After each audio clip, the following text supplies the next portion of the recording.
दोस्तों, जैसा कि आप सभी जानते हैं कि एक आईपीएस ऑफिसर का पोस्ट काफ़ी ज़्यादा पावरफुल होता है और अगर आप इस मुकाम तक पहुंच जाते हैं तो आपको गवर्नमेंट के द्वारा काफ़ी ज़्यादा बेहतरीन फैसिलिटीज़ प्रोवाइड की जाती है।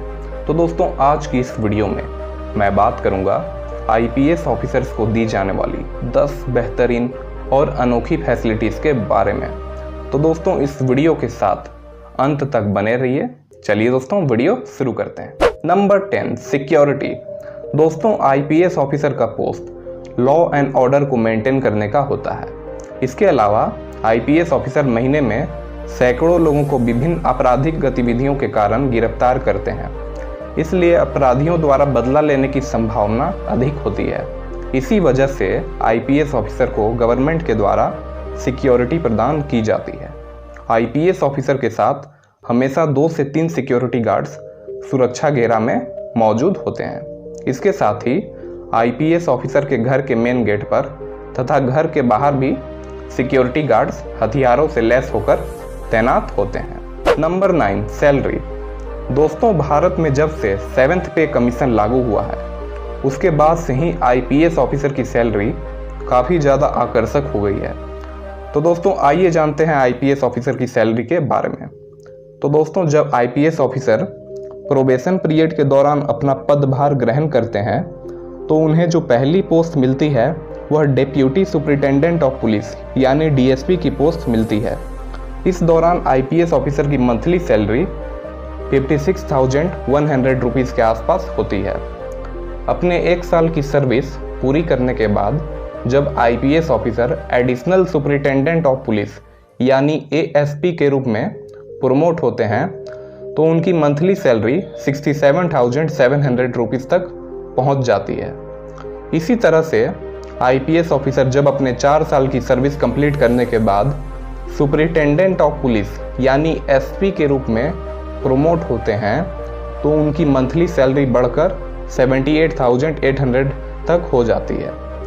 तो दोस्तों, जैसे जैसे आईपीएस ऑफिसर का प्रमोशन होता रहता है वैसे ही उनकी सैलरी भी बढ़ते जाती है और यह सैलरी बढ़कर 2,25,000 रुपये तक पहुंच जाती है।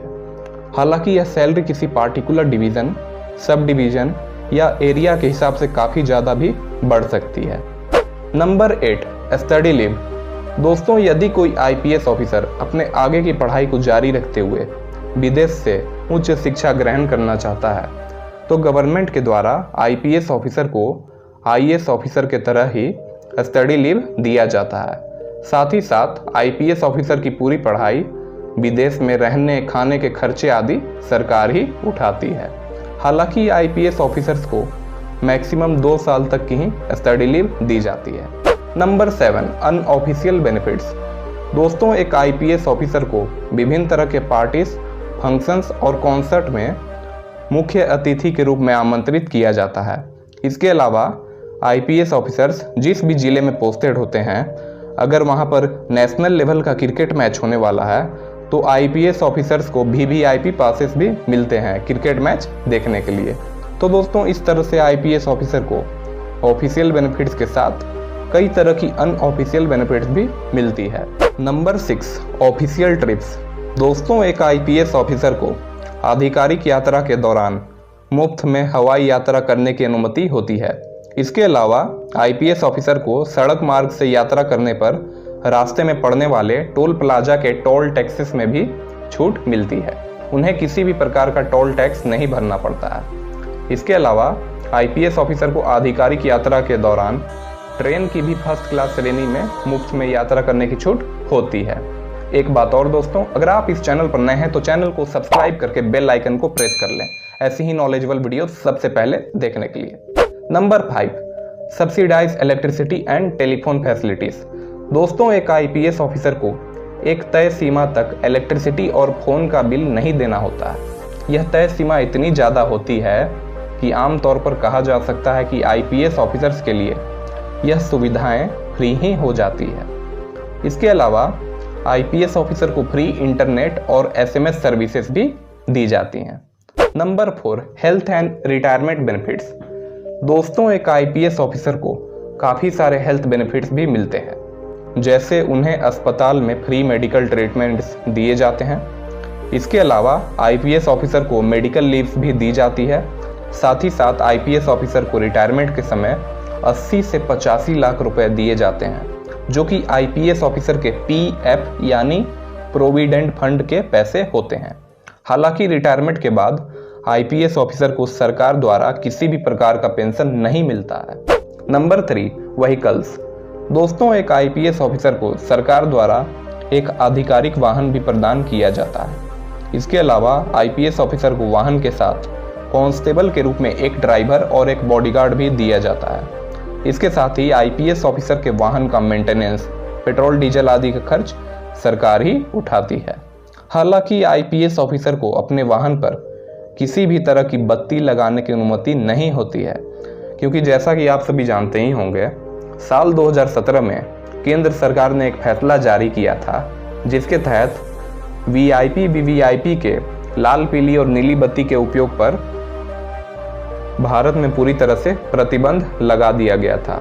हालांकि तमिलनाडु और वेस्ट बंगाल गवर्नमेंट द्वारा इस नियम में संशोधन करते हुए इन राज्य सरकारों ने अपने यहाँ सिर्फ नीली बत्ती का उपयोग जारी रखा।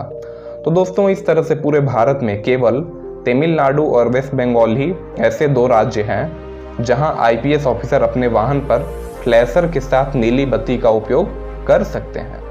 Number 2, official passport. दोस्तों, एक आईपीएस ऑफिसर को नॉर्मल पासपोर्ट के साथ साथ एक स्पेशल तरह का भी पासपोर्ट इशू किया जाता है, जो कि व्हाइट कलर में होता है।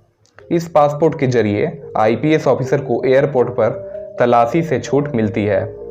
इसके अलावा इस पासपोर्ट के जरिए आईपीएस ऑफिसर जिस भी कंट्री के आधिकारिक दौरों पर होते हैं, वहां उन्हें गेस्ट की तरह ट्रीट किया जाता है। Number 1, residential facilities. दोस्तों, एक आईपीएस ऑफिसर को सरकार द्वारा वीवीआईपी क्षेत्र में सुंदर सा सरकारी आवास भी आवंटित किया जाता है।